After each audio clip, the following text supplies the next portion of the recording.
Okay, welcome to the Dr. Vincent Buscemi podcast. It's your host, Dr. Vincent Buscemi, and I'm back. I took a week off and posted an interview that me, Dr. Ellie Phillips, and Dr. Amit Trivedi had in Austin, Texas. Got pretty good responses. And now I'm back. I went to Naples for a week, which was beautiful. All we did was look in the sun, have fun, and now it's back to the real world, and I had to face all my problems again. So, while I was on vacation, I opened up TikTok, and just randomly, and I'll pull up this person's TikTok here, I came across someone with the handle Cranium Autist. And I'm not even sure what autist means. I should have looked that up before the podcast started. Let's see if I can look up what does autist mean real quick on ChatGPT.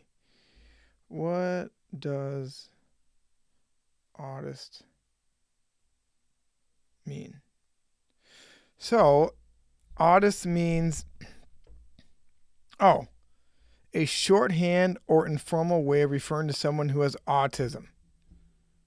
The word autist sometimes, so that's not what I thought. Anyway, her name's Cranium Autist, and her Instagram or TikTok popped up, and here she is here.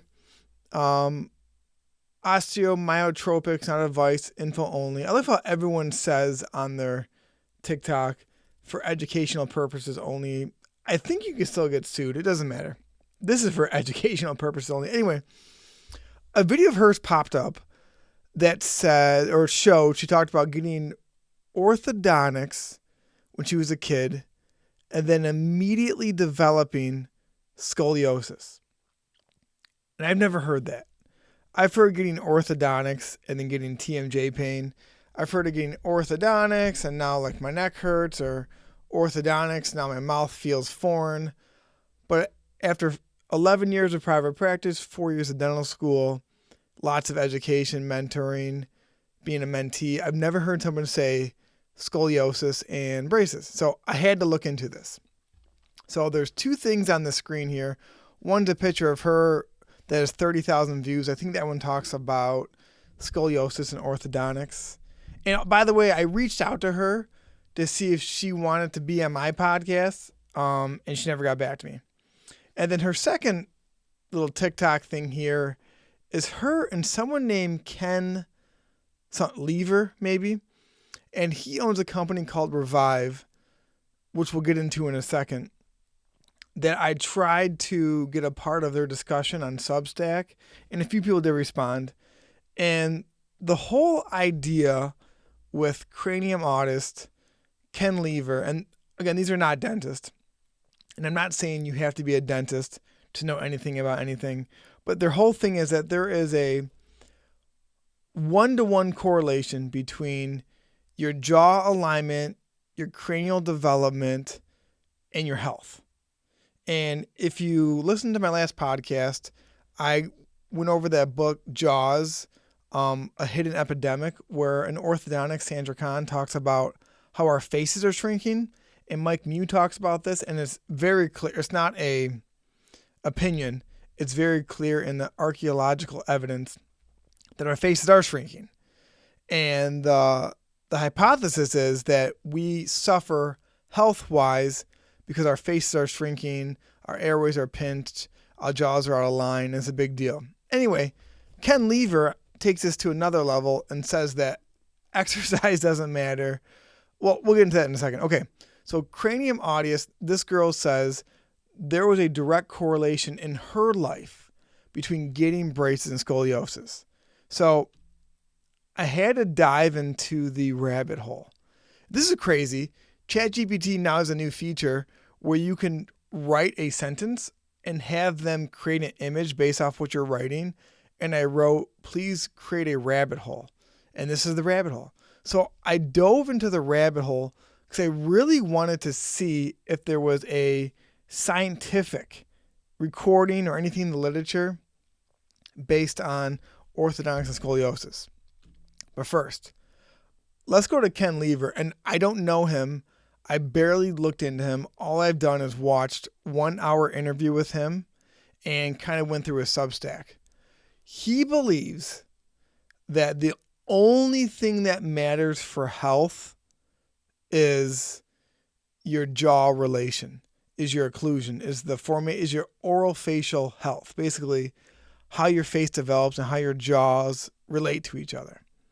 I'm very skeptical because you can tell he does not have a science background. Again, I do not think you have to be a dentist to know about dental things or a medical doctor to know about medical things. But you can kind of tell talking to him there are a lot of inconsistencies in his logic. He was saying to this girl during this podcast that he hasn't been sick in 4 years, and he was coughing during the podcast. He said that he did these stretches with his face and the skin on his face peeled off because he inflated his skull for more posture. I have to look more into it, but I would be very wary before you look into his product. Here's his thesis. My thesis is that health has almost nothing to do with the things we were taught. Exercise is next to uselessness. Diet means little to nothing. Health is actually dictated by some simple biomechanics that control the structural stability of the skull and your spine. These biomechanics are at the root cause of pretty much all disease and natural causes of death. They're also at the root of what people commonly refer to as aging. And by conquering these biomechanics, you can therefore achieve a perfect body, be in perfect health, and essentially reverse the aging process. Now, I don't disagree that the biomechanics of your jaw and your body, because it is a natural principle, form leads to function. But I cannot believe that that's the root cause of all disease. I can't believe that exercise is worthless. Diet means nothing. I mean, this guy is not proven. I've seen a picture of him. He's a handsome guy, but he looks overweight. He's definitely not proven to be in perfect peak health.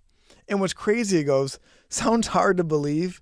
It will be even harder to believe that I actually don't think I'm right about this because I know I'm right. So no humility. And here's his product. It's basically a flat, plain bite guard. And he also says you should go to your dentist and build up your molars.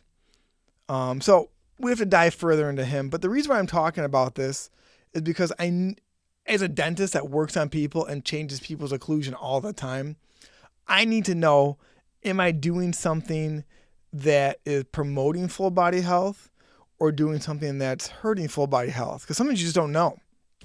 So I want to explore the link between orthodontics and scoliosis. Can male occlusion impact spinal health? And why this matters for clinicians and patients. Basically, if I do Invisalign or any type of biomimetic oral expander, does it affect your spine, scoliosis? Cranium autist, this girl here, says she got scoliosis. And I went into Ken Lever's Substack thing, and a lot of people talk about getting scoliosis after braces. So I need to know if this is true. So what does all the research say? Well, I looked at a couple of key articles, and I have them posted here. Occlusal deviations in adolescents with idiopathic and congenital scoliosis. Basically, they do not know what's causing the scoliosis, but what does the bite look like? Male occlusion and scoliosis, is there a correlation? Relationship between stomatic alterations and idiopathic scoliosis, a systemic review with meta-analysis of observational studies. Scoliosis and dental occlusion, a review of the literature. Here is the evidence.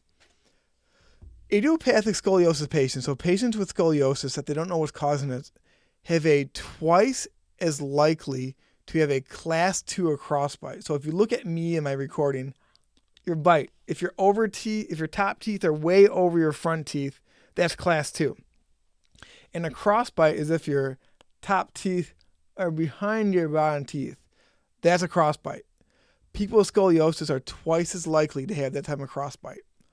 Also, in another article that we showed you, there are higher rates of asymmetric occlusion in scoliosis. If you further read what they define asymmetric occlusions, it's crossbite. And there's a 4.6 increased risk of scoliosis in those with malocclusion. So it's hard to say what came first, the chicken or the egg. Did the bad bite cause the scoliosis? Did the scoliosis cause the bad bite? I'm sure it's a combination of both, that they are related, but I don't know what causes what. But I guess if you have a perfect spine and then orthodontics screws up your bite, it can cause scoliosis. But what's interesting here is most orthodontics wouldn't put you into a crossbite, but some orthodontics would put you into a class 2 overbite. My orthodontist did that to me. And I don't know if I have scoliosis. Maybe. So the patterns are asymmetric molars and canines, which is either class 2 or crossbites. Midlines don't line up, which is very interesting. So the midline is the line between your front 2 teeth on the top and your front 2 teeth on the bottom. That's very interesting because one of the key principles that I'm learning from Felix Liao is to line up the midlines. And he does have a case in his book, Your Child's Best Face, where he helped with scoliosis in a kid by fixing his bite. So it seems like cross bites are huge, and cross bites, according to Felix Liao, are the hardest thing to fix in adults. Much easier to fix in kids. So if you're a parent listening and your child has a cross bite, get that fixed ASAP. And canted occlusal plane, if you look at me in the video here, see how my hand is straight? A cant is when you're angled, where let's say the left side or right side of your face is higher or lower than the other side. So another interesting connection is because the trigeminal nerve is in your jaw, it's in your head. If your jaw is misaligned, you'll have faulty sensory input back to your brain and back to your spine. So maybe in another podcast, we'll go to a more in-depth analysis that there could be a correlation between misfiring of your trigeminal nerve and scoliosis and bad bite. Okay, people with scoliosis have higher rates of TMJ, and people with TMJ have higher rates of scoliosis. And orthodontic surgery has been shown to improve head posture, basically jaw surgery. This is interesting. So there is this article by David Singh, who is a contemporary of Felix Liao. He works at Stanford Medical School, that patients came in with a leg discrepancy, meaning one leg was longer than the other. Probably not longer, but there was a misalignment with their pelvis that one leg appeared longer. They got a chiropractic adjustment, and some of their legs discrepancy went away. But then they put in a biomimetic oral appliance, and then even more of their leg discrepancy went away. So, right here, oral appliance and cervical adjustment reduced their leg discrepancy from 12 millimeters to 2 millimeters. This leg discrepancy is linked to a spinal pelvic misalignment. So, the chiropractic adjustment maybe got them 8 millimeters closer, and then you put in that biomimetic oral appliance, and that got them even closer to their leg discrepancy. So again, this is implications for the whole body's connected, and Ken Lever, that in his theory up here, that biomechanics can help you achieve the perfect body.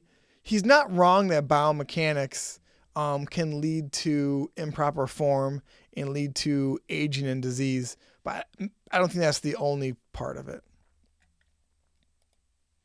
So what does this mean for practice? Basically, if you're a patient and you have a crossbite, go see your dentist or orthodontist. If your kid has a crossbite, go see your dentist or orthodontist.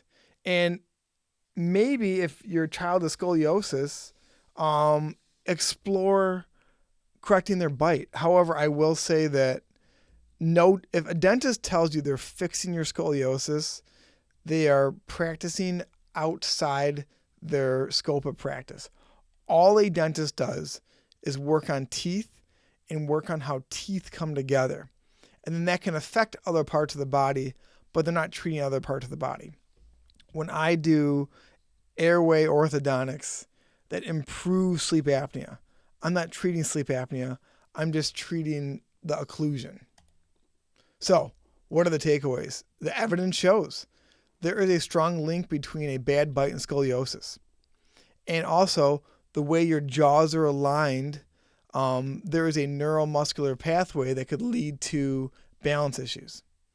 Oral appliances may improve postural alignment. So, there may be something to Ken Lever's thesis to health. I don't think I think if you eat like crap, you sleep like crap, that's a big deal. But I really believe that getting your biomechanics lined up, and your jaw is a great place to start, is one of the foundations for your health. Chiropractors believe this. Doctors that practice osteopathically believe this, and it's been around for a while. Okay, guys, that's it. A little different format. Thought I'd go over a PowerPoint. This PowerPoint's nuts. I researched 5 articles. I put them into ChatGPT, and then it created me a kind of a bare bones PowerPoint. And then I just added a few things, and now I'm a podcast superstar. Okay, guys, thank you so much. I think next podcast, we're going to dive further into biomechanics and health. All right, have a great day.